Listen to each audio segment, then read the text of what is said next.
Hi, this is PHYS30141 video 11, and in this video we're going to take a second look at the Hertzian dipole. As we recall, the basic idea of the dipole antenna is the motion of current up and down from one point to another.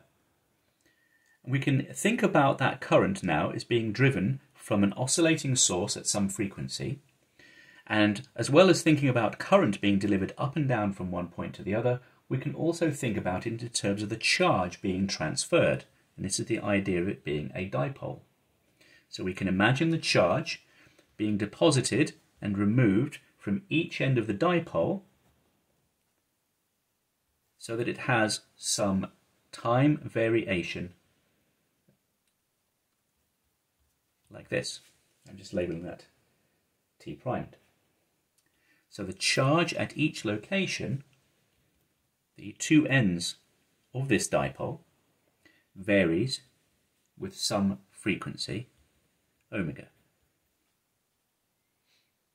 So we saw before that the current is the derivative of the charge flow,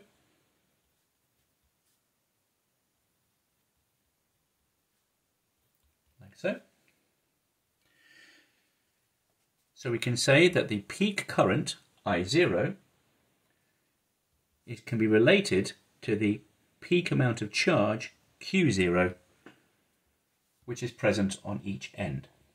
The current is equivalent to creating an oscillating dipole moment, and this is why it is called the Hertzian dipole.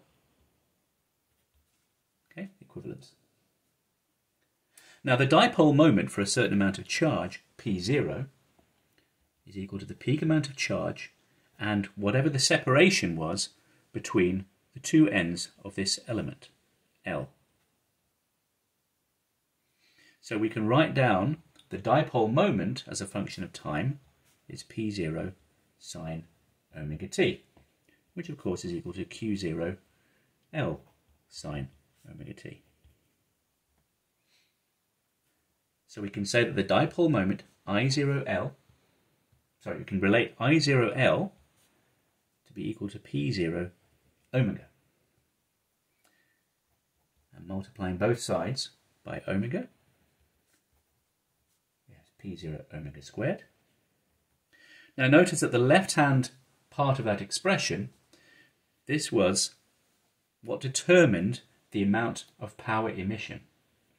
So thinking about the average power emission in terms of that amount of current flow, it's equal to omega squared, L squared, I naught squared over 12 pi. Notice there's a 12 here rather than a 6 because we performed a time average.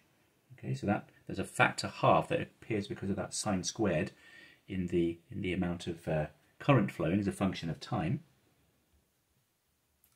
We can write down the power in that way, but we can equivalently write down the power in terms of the dipole moment, and we'll see later in the course why this is useful. When we write it down like this, we have an extra omega squared that appears.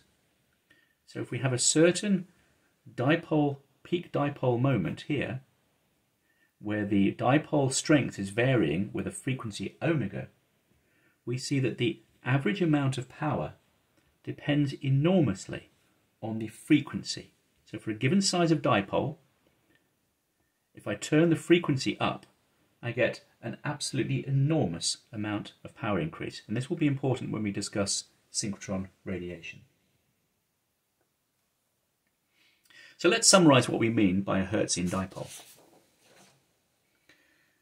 So far we have discussed classically moving electrons,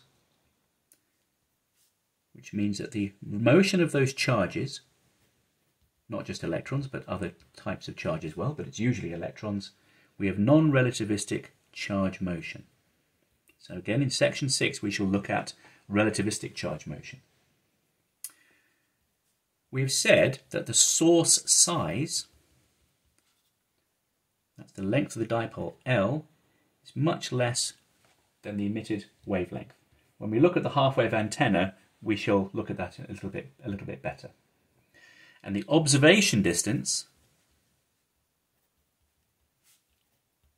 the distance we're looking at, r, is much bigger than the wavelength, so we're in the far field situation, which is equivalent to saying that kr is much, much bigger than 1.